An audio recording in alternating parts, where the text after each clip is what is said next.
कुछ सरहुल का पूर्व संध्या पर इतनी जबरदस्त यहाँ पर आयोजन चल रहा है, तो उस अवसर पर आप कुछ सरहुल गीत भी हमारे जो श्रोता होंगे, जो दर्शक होंगे, उनको कुछ गा कर सुना दीजिए। बहुत अच्छा आपका सुनो झारखंड न्यूज, ऐसी बातों को आप जानना चाह रहे हैं।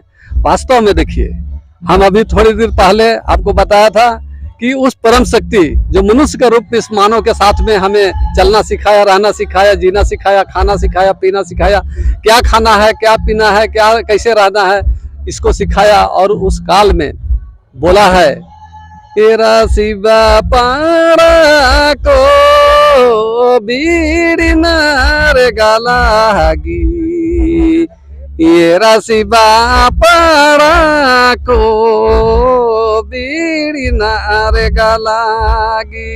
ये सरना माँ बोल रही है, किसको? उस परम शक्ति धर्मेश को बोल रही है।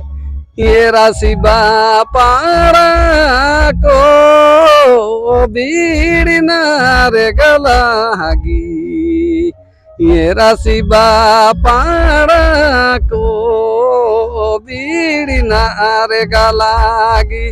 जब इस दुनिया को बनाया, ब्रह्मांड को बनाया, और बनाने के बाद जब इसका रचना को रचने लगा, और रचना को रचने लगा, और जो परम शक्ति धर्मेश जिसको हम लोग कहते हैं, जिसको गॉड कहते हैं, उसको सरना माँ बोल रही है कि आप जल्दी शुरू कीजिए, आपका वृत्तांत को जल्दी शुरू कीजिए, सूरज उग रहा है, लेट हो रहा है, जल्दी कीजिए।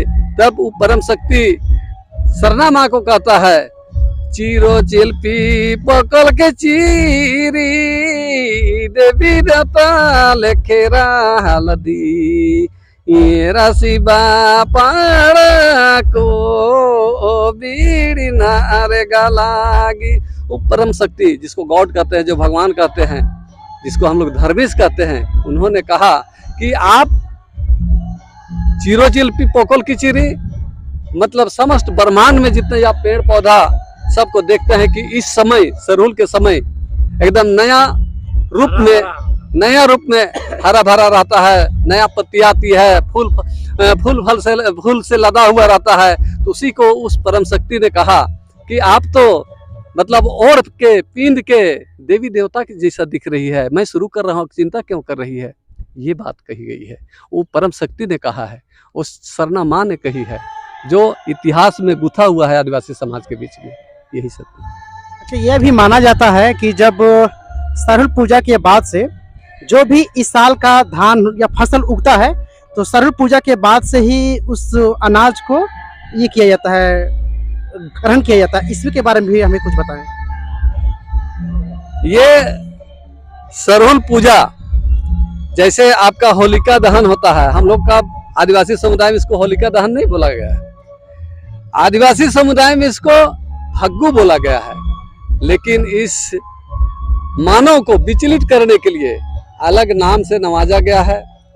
और उस फग्गू का जो आयोजन होता है, वो साल संवत जब कट जाता है, तो उस दिन से आदिवासी समुदाय उस साल खत्म हो गया, और उसके बाद जो महीना आता है उससे नया साल माना गया है आदिवासी समाज में।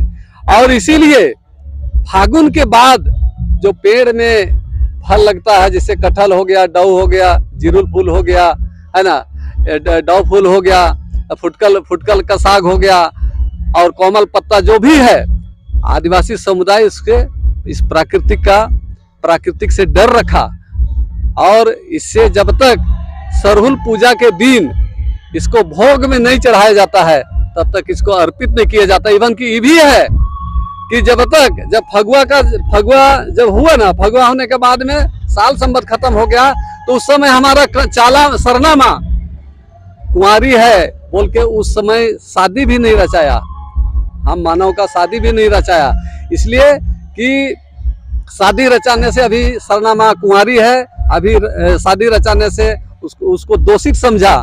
और जिस पेड़ से, जैसे डुमर हुआ, जैसे फुटकल हुआ, आपका कटहल हुआ, तो बहुत तरह पेड़ है, उसमें से जैसे तोड़िएगा, उसका डंठल को भी तोड़िएगा ना, उसका पत्ता भी तोड़िएगा तो लाशा निकलता है, मतलब कुंवारी माँ का तन से दूध निकल रहा है बोल के उसको, मतलब उसका महत्व को बचाए रखने के लिए, महत्व को कायम रखने के लिए, उसका अनादर नहीं करने के लिए लोग इसका वारण किया। और सरहुल के दिन में नया फल फूल साग सब्जी का भोग चढ़ाया, और भोग चढ़ाने के बाद में तब जाकर के फिर उसको बहुत आस्था विश्वास के साथ में सरना स्थल में समर्पित किया, और समर्पित करने के बाद में फिर उसको ग्रहण किया।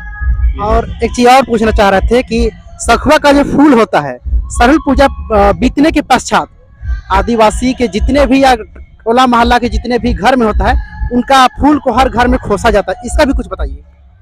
ये आपको जैसा आप पूर्व में भी मैं बताया कि सरना माँ का दर्शन साल पेड़ से ही हुआ था, इसलिए उस साल पेड़ को हमारा आदिवासी समुदाय एक मंदिर का दर्जा दिया। मंदिर नहीं बोला, लेकिन उसको उसी को मंदिर के रूप में समझा और उसी को मंदिर का दर्जा दिया, और वहीं पर माथा टेका, वहीं पर सरना स्थल का चयन किया, और उसी जगह जा करके पूजा पाठ किया।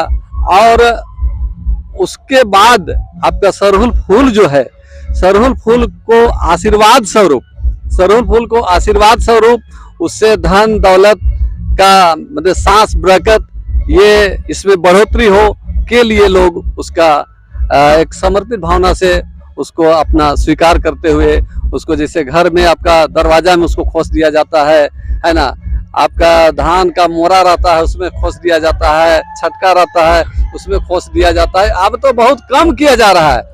उस समय जिस समय जब पाहन पूजा करने के बाद में जब फुलखुशी करने के लिए जाता है तो उसके साथ में जो टीम रहता है, उस टीम के साथ में एक लोटा में पानी या बटाली में पानी, और उस पानी को पाहन के माध्यम से पूरा घर में छिड़का जाता था, और जहाँ जहाँ आपका धन दौलत रखा हुआ है वहाँ उसको खोस दिया जाता है। वो आशीर्वाद स्वरूप उसको मैंने ग्रहण किया जाता था।